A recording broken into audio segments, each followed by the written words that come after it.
Good morning. It is 6:54 a.m. on Tuesday, September 29th, 2015. I'm Christiana Ellis, and I just got up. This is 5 more minutes. Today, I think I'm going to talk about Star Wars Aftermath by Chuck Wendig. I have been listening to the audiobook, which I got from Audible. I'm not quite done with it. I'm at about 80%. But I feel like I'm enough through it that I can talk about it.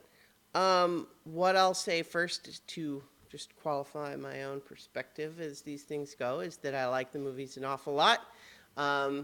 The prequels, I even had convinced myself that I loved at the time, and even still, I'll say I'm a borderline apologist for the prequels. Not that I will defend them as being as good as the original movies in any stretch at all, but I feel like they have a lot of good things going for them, and also that I think some people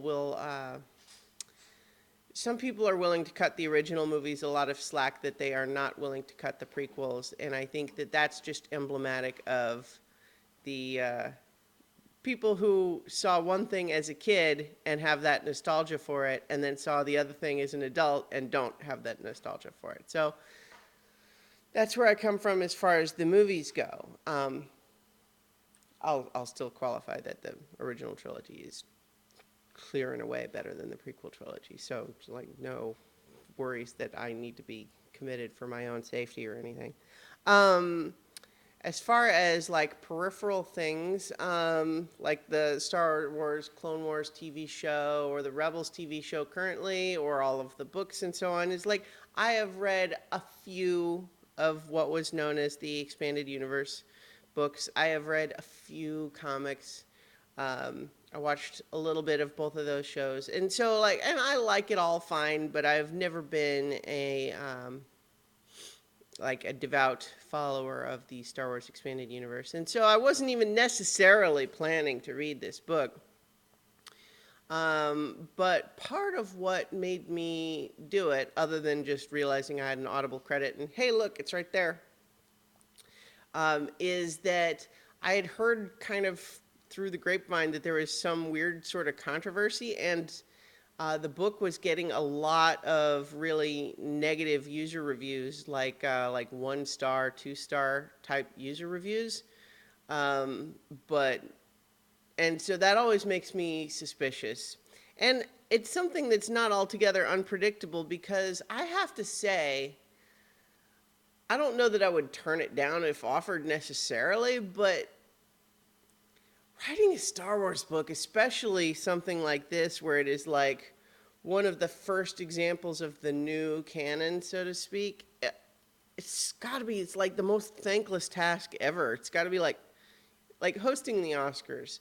In principle, this great honor and this amazing opportunity to be in front of all these people and everything, and yet you just know that there are so many people who have very specific expectations that contradict all of each other's other people's specific expectations. And so essentially, there is no possible way to do it where you aren't going to have a lot of people hating you for it vocally. And writing the new Star Wars novel is no different. It's almost no matter what he could have possibly written, some people are going to hate it just on principle, because he didn't write the exact book that they had in their imagination. So what's going on with those reviews? I won't say that I've researched it all exhaustively, but what I will say is that there are a couple of complaints that I would say are fair, but I didn't share, and then some that just seem like dumb nonsense, and then some that I think are maybe some of the underlying reasons that are... okay. First, the book is written in third-person present tense, which can be a little weird to get used to. Listening to the audiobook, it actually, I didn't even make me bat an eye. It just was fine. But it is a little bit unusual. Some people aren't used to it. That's a purely subjective style thing, and I guess I could see how people might not like that, but that seems like a really minor consideration in the scheme of things. The bigger complaint that I could understand people having is that if they want this book to be about Han and Leia and Luke and Chewie and R2D2 and C3PO, and if it's not about them, then they're mad. And I get that. Like I could understand that because the book is not about them. It introduces a whole bunch of new different characters, and it's about them, and it's about broader galaxy of what's going on, and mostly focused around one particular outer rim planet where stuff is happening. And you get some nods to some of those characters, brief scenes that include them, or a notable thing in the plot is a hollow message sent out by Princess Leia to all the Outer Rim planets of saying, hey, we blew up that Death Star, yo, the New Republic, boss. That's not what she says. My webcam software is increasingly doing this thing where it freezes. It concerns me. Okay, so I could see that as a fair complaint. If you wanted it to be about the characters you knew, and it's not, and so you're mad. Okay, like I think that's not what I cared about, and so I wasn't. That didn't bother me, but I can understand that expectation being disappointed. But some of the complaints that I've seen say that things like the characters are boring and that the book is poorly written. And those are just nonsense. Like, anyone who says that, you can immediately not trust anything else they have to say about the book. It's that simple. Now, like I said, the third person present could take getting used to. But to say that the book is poorly written is just stupid. It's not. It's definitely not. It's like, even if you're not necessarily into like the artfulness of the language or anything, it's not like you can't tell what's going on. The plot is coherent. It's obviously a lot more complex and involves a lot more characters than one of the movies, but that's because it's not a movie, it's a book. It's a novel. And one of the things that is key that there's something else going on is that a lot of these reviews that are talking about how it's supposedly poorly written, oh, we got Linda in the background there. A lot of them take this one particular line about a TIE fighter flying hercules-jerkily over the city or something. And so like a lot of them use that specific line as like an example of how badly it's written. Well, that line, completely out of context, it looks weird.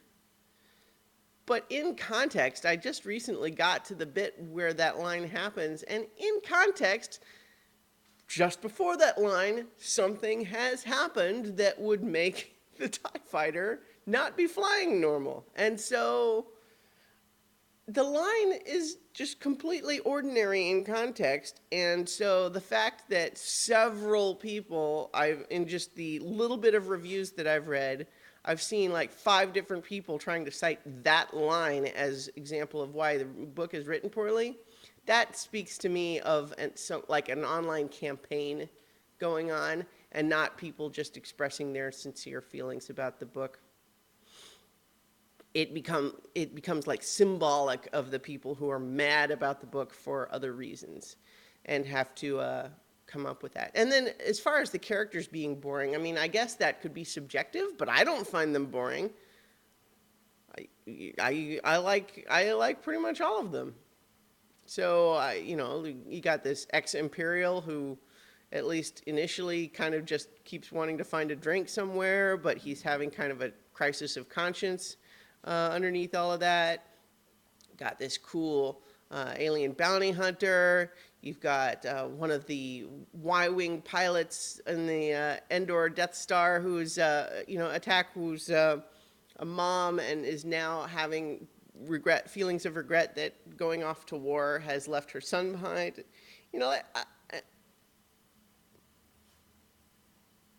I like the characters, and so anyone who's saying the characters are boring and cliche is, like that's another one that's it's just nonsense. I feel like if someone is saying that in their review,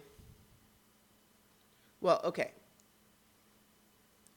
some of this is subjective theoretically, and so I would say anyone who says either that the book is badly written or that the characters are boring in the review, their taste is so substantially different from mine that you should just take that into account when you listen to anything else they have to say about the book. All right? It's and here's one of the things that's a little fishy about some of this. Some of the characters in this book are gay. I think that's great because it's, first of all, it's just going ahead and making the Star Wars universe include some representation for people who have not had it before. And it's just kind of an ordinary thing. You know what? Some people in real life are gay.